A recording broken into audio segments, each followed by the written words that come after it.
What kind of person demands to inspect a cabin they have no claim over on land they don't own, with a smirk that screams they've already won? That's exactly what Karen Whitmore did, striding up the gravel path to my lake cabin like she owned the entire shoreline. Her heels clicked with purpose, her clipboard clutched like a scepter, and two strangers trailed behind her. One a nervous man in a cheap suit, the other a woman snapping photos with a phone. The air was thick with the scent of pine and the tension of an ambush. I stood on my porch, coffee mug in hand, watching her approach, my heart pounding not with fear, but with the quiet thrill of knowing she was walking into a trap she'd never see coming. My name is Ethan Caldwell, and this cabin, my sanctuary on Lake Serenity, was about to become the stage for a reckoning. The lake was my refuge, a place I'd built with my own hands after years of saving, a place where the world's noise couldn't reach me. I'd left the city, the corporate grind, and the endless HOA meetings that turned neighbors into tyrants. Serenity Shores wasn't part of any homeowners association. The land was mine, free and clear, a fact I'd double-checked when I bought it 5 years ago. But Karen, president of the nearby Serenity Estates, HOA, had other ideas.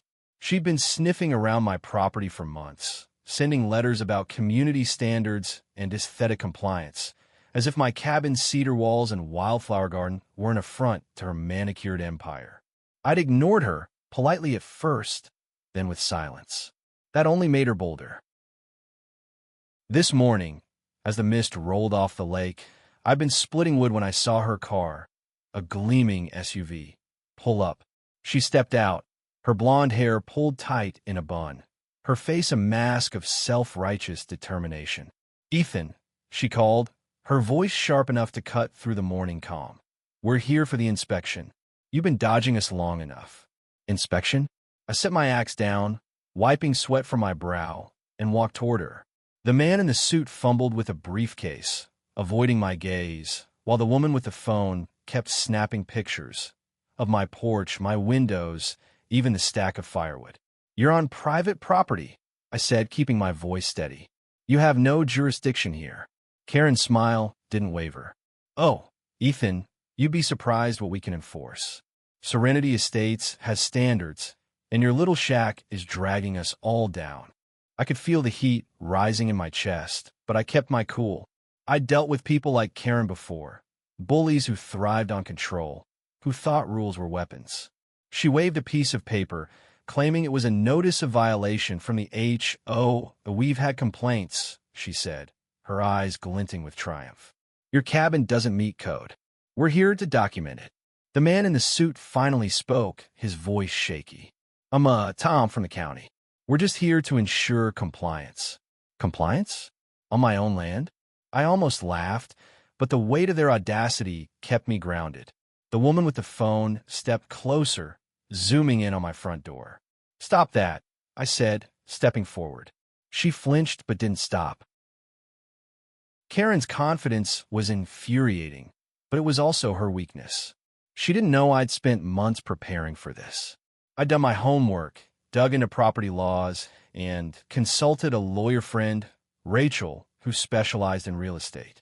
My cabin wasn't just a home. It was a fortress of legal certainty.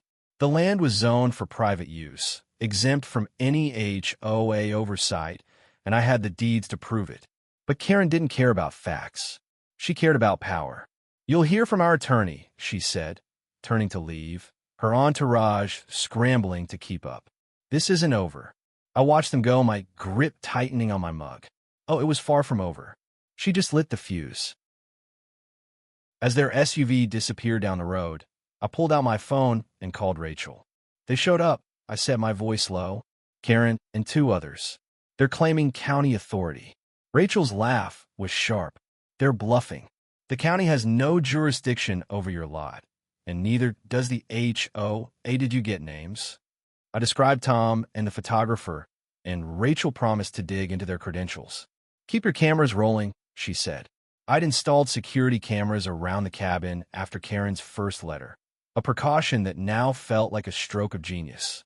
The footage would show her trespassing, her fake authority crumbling under scrutiny. That evening, I sat on the porch, the lake shimmering under the moon. I replayed the encounter in my mind, Karen's smugness, Tom's nervous fidgeting, the photographer's relentless clicks. Something about it felt off, staged, like they were putting on a show. I opened my laptop and checked the HOA's website. Serenity Estates was a gated community a mile away, with no legal claim over my land.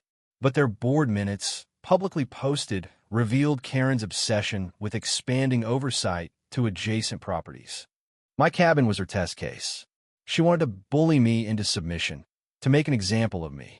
What she didn't know was that I wasn't just a reclusive carpenter. I'd spent years in corporate law before escaping to the lake, and I knew how to fight battles like this. The next morning, Rachel called with news. Tom isn't with the county, she said. He's a private contractor hired by the HOA, the woman with the phone. Probably a realtor they brought to appraise your property. They're trying to scare you into selling. My blood ran cold. Selling? My cabin wasn't just a house. It was my life, my peace, my proof that I could build something real. Karen wasn't just after control. She was after my home. I thanked Rachel and hung up, my mind racing. This wasn't just a power trip. It was a calculated move to steal what was mine. I wasn't going to let that happen. I spent the next few days gathering evidence. My security cameras had captured every moment of Karen's inspection. Her smug strut, Tom's nervous glances, the photographer's intrusive shots. I backed up the footage, time-stamped and labeled, and sent it to Rachel. She was already pulling records, property lines, zoning laws, and HOA bylaws. They're overstepping, she said. Karen's banking on you, not fighting back. But I was ready to fight. This wasn't just about my cabin anymore. It was about standing up to someone who thought they could rewrite the rules to suit their ego. Karen didn't wait long to escalate. 2 days after her visit, a letter arrived, stamped with the Serenity Estates HOA logo. It demanded I attend a compliance hearing at their community center. The letter listed violations, my cabin's unapproved exterior, my non-compliant landscaping, even the excessive noise from my axe splitting wood. It was absurd, a laundry list of fabricated offenses. The letter ended with a threat. Failure to comply may result in fines or legal action. I laughed, but it was a bitter sound. They were trying to wear me down, to make me feel small. Instead, they were giving me more ammunition. I called Rachel again. Can I even do this? I asked. No, she said flatly. They're acting like they have authority, but they don't. Your property is outside their jurisdiction. This hearing is a sham, but you should go. Go. To their kangaroo court? Trust me, she said. Show up, stay calm, and let them dig their own grave. I agreed, though the thought of facing Karen on her turf made my skin crawl. I spent the evening reviewing my documents, deeds, surveys, emails from the county confirming my property status. I was armed, not with anger, but with facts. The community center was a sterile, over-decorated building that screamed wealth and control. Inside, Karen sat at a long table with 3 other HOA board members, all in crisp blazers, their faces set in judgment. Tom was there, too, looking even more nervous than before, his briefcase open with papers spilling out. The photographer was absent, but a new face, a man in a tailored suit, sat in the corner, watching me with sharp eyes. Karen stood as I entered, her smile as fake as the hearing itself. Ethan, thank you for coming. We're here to discuss your property's violations and how we can bring it up to standard. I took a seat, my folder of documents in hand. Let's be clear, I said, my voice steady. My property isn't part of your HOA. You have no authority here. The room went quiet, the board members exchanging glances. Karen's smile tightened. We're a community, Ethan. Your cabin affects our property values. We have a right to enforce standards. I opened my folder, sliding a copy of my deed across the table. This says otherwise. My land is private, zoned for single-family use, and exempt from any HOA oversight. You're trespassing when you step foot on it. The man in the tailored suit leaned forward. I'm Richard, the HOA's attorney, he said, his voice smooth but edged with menace. Your deed may be valid, but we've received complaints from residents. The county can intervene if your property violates local codes. I met his gaze. Then why isn't the county here? Why is it just you and a contractor pretending to be an official? Tom flinched, his face reddening. The board members shifted uncomfortably. Karen's composure cracked for a split second, but she recovered quickly. We're giving you a chance to cooperate, she said. Don't make this harder than it needs to be. That's when the twist hit. As Karen spoke, the door swung open, and a woman in her 60s stormed in, her face flushed with anger. Karen Whitmore, you've gone too far, she shouted. The room froze. I recognized her. Margaret, Serenity Estates resident who'd stopped by my cabin once to compliment my garden.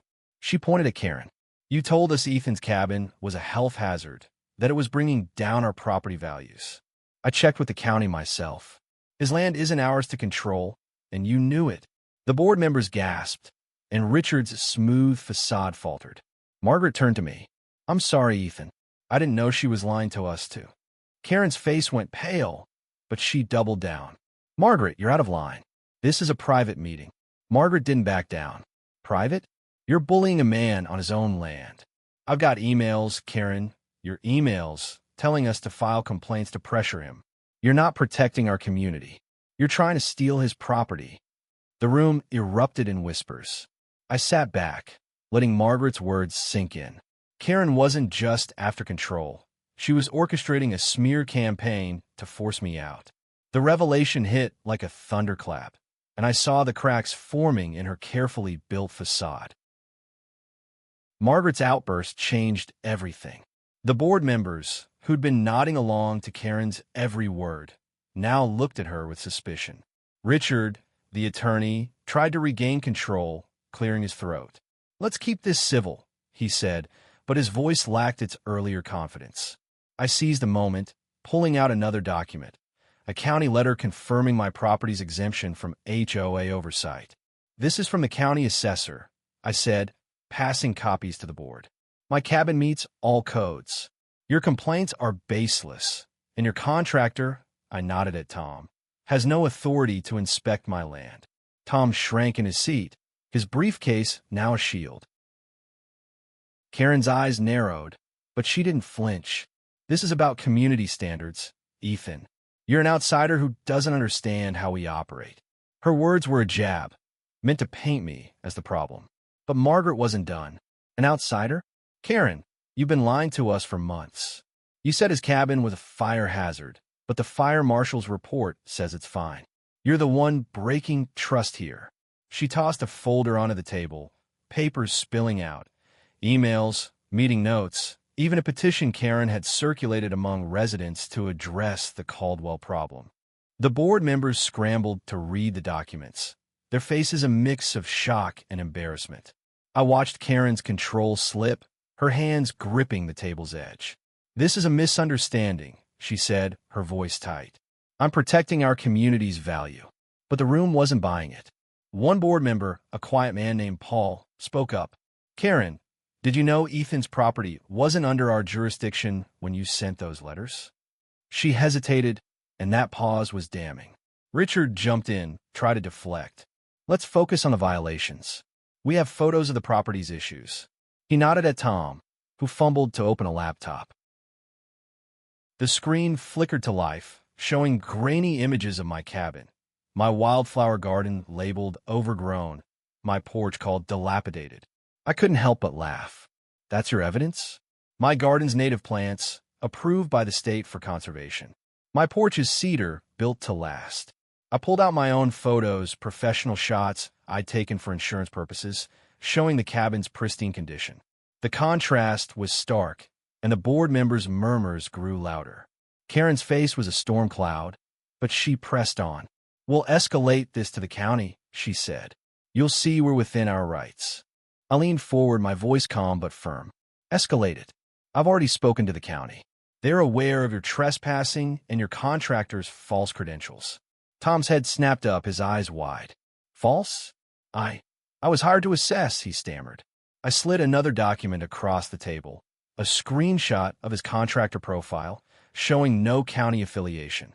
You're a private hire, Tom. You misrepresented yourself. That's fraud. The word hung in the air, heavy and final. Richard's jaw tightened, and Karen's hand shook as she gathered her papers. Margaret, still standing, turned to the board. I'm calling for a vote to remove Karen as president. She's abused her power and lied to us. The room went silent, the weight of her words sinking in. Paul nodded slowly. I second that. Karen's face went from pale to red, her voice rising. You can't do this. I've given everything to this community. But the board members were already whispering among themselves, their trust in her shattered. Richard stood, trying to salvage the situation. This meeting is adjourned. We'll review the evidence and reconvene. But the damage was done. Karen's empire was cracking, and I hadn't even played my full hand yet. As I left the community center, Margaret caught up with me. I'm sorry I didn't speak up sooner, she said, her eyes earnest. I thought she was just strict, not this. I thanked her, feeling a flicker of hope. Not everyone in Serenity Estates was against me. Some, like Margaret, just wanted fairness. Back at the cabin, I reviewed the footage again, noting every detail of Karen's visit. Rachel called, her voice buzzing with excitement. I found something else, she said. The HOA's been buying up adjacent properties at below-market rates. They're working with a developer who wants lakefront access. Your cabin's in their way. The pieces clicked into place. This wasn't just about Karen's ego. It was about greed. The revelation about the developer hit like a punch. Karen wasn't just a control freak. She was a pawn in a larger scheme. My cabin, with its prime lakefront view, was a prize they wanted to snatch for pennies. I spent the night poring over Rachel's findings, emails between Karen and a company called Lakeside Ventures, hinting at a deal to acquire my land. The HOA's complaints, the fake inspections, the hearing, it was all a setup to pressure me into selling. I felt a mix of anger and determination. They'd underestimated me, and that was their mistake. I met Rachel the next day at a coffee shop in town. She spread out documents on the table. Property records, email chains, even a memo from Lakeside Ventures outlining their plan to develop a luxury resort. They've done this before, she said. They target isolated properties, use the HOA to harass owners, then swoop in with lowball offers when people cave. She tapped a page showing Karen's signature on a consultancy agreement with the developer. She's getting a cut if they get your land. My jaw clenched. Karen wasn't just abusing her power, she was profiting from it. We planned our counterattack. Rachel had already filed a complaint with the county, citing trespassing and fraud. My security footage was key, showing Karen and her team on my property without permission. We also drafted a cease and desist letter, demanding the HOA stop their harassment. But I wanted more than defense. I wanted to expose them. Rachel suggested a public approach. The HOA's residents don't know what's going on, she said. If you can rally them, Karen's done.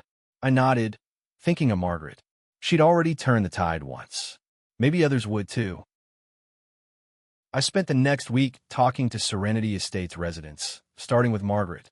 She introduced me to neighbors who'd been skeptical of Karen's leadership but too afraid to speak up. I showed them the evidence, my deed, the county's letter, the developer's memo. Their reactions ranged from shock to outrage. She told us your cabin was a slum, one woman said, shaking her head.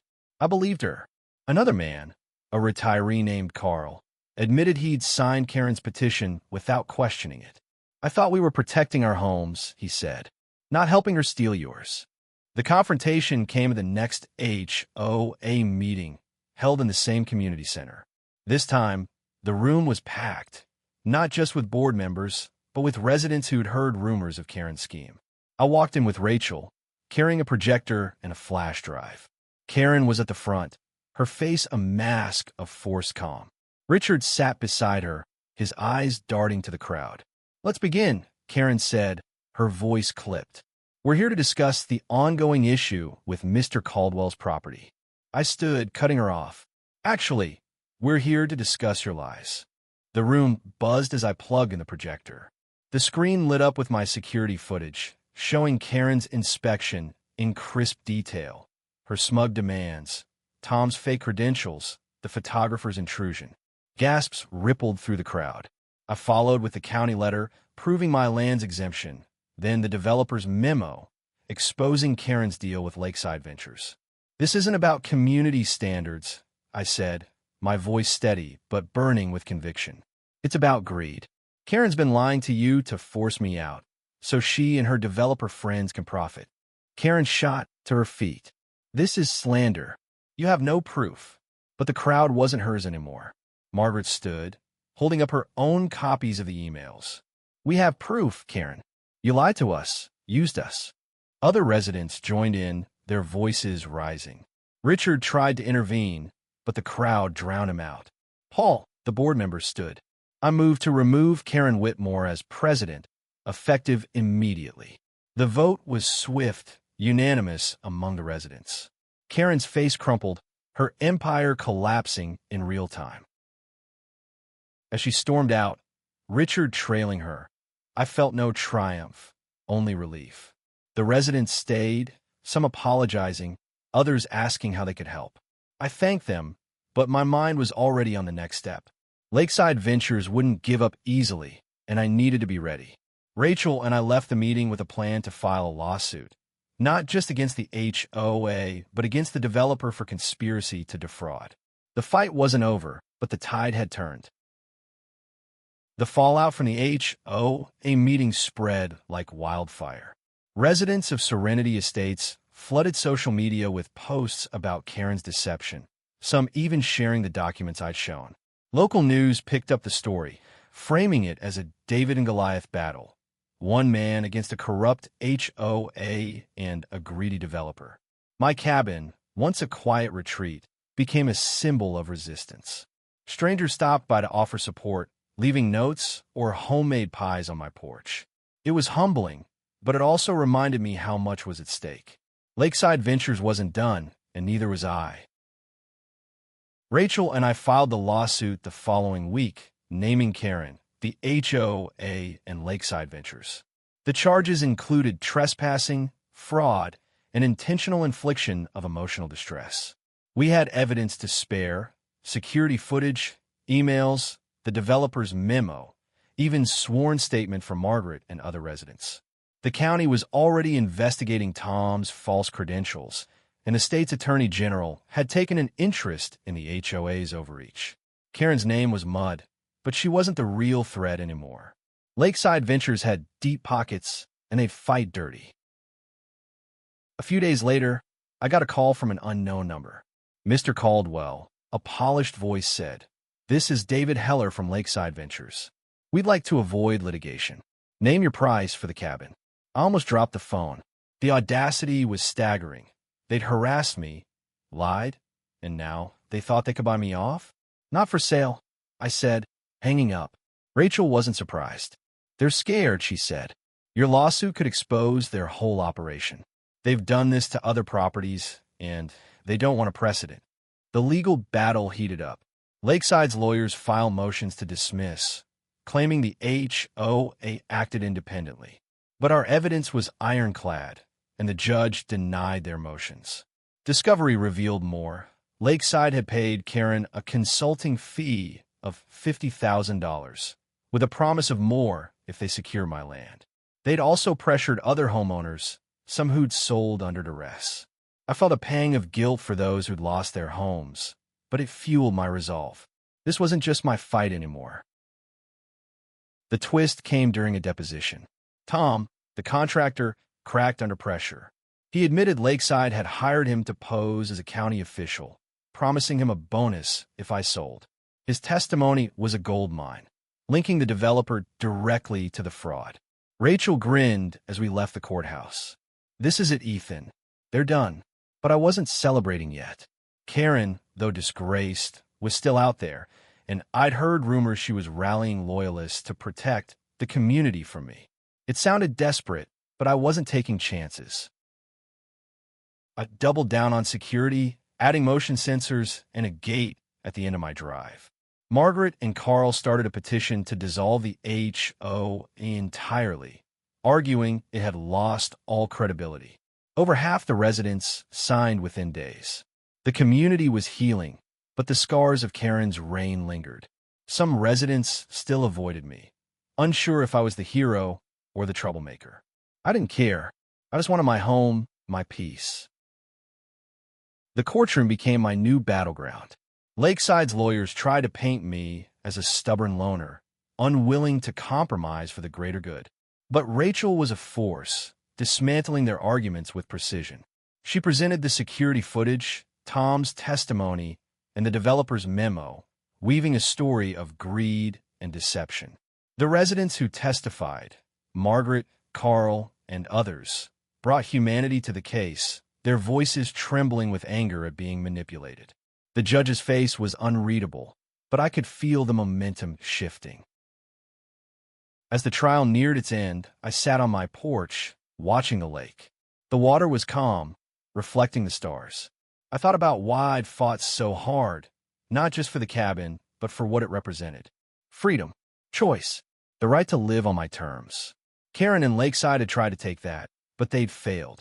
The trial's outcome wasn't certain, but I'd already won something bigger. My resolve, my community's trust, and the truth laid bare. The trial's final day was electric with tension. The courtroom was packed. Residents, reporters, even a few curious locals who'd heard about the lake cabin showdown. Karen wasn't there. She'd vanished after the HOA's collapse, reportedly selling her house and leaving town. But Lakeside Ventures executives sat in the back, their faces grim. Rachel stood before the judge, her closing argument a masterclass in clarity. "This isn't just about one man's cabin," she said, gesturing to me. "It's about the right to own your home without fear of harassment, fraud, or greed. Lakeside Ventures and their accomplices try to steal that right. Don't let them." The defense was weaker, leaning on technicalities and vague claims of community benefit. The judge wasn't swayed. After a tense hour of deliberation, he ruled in our favor.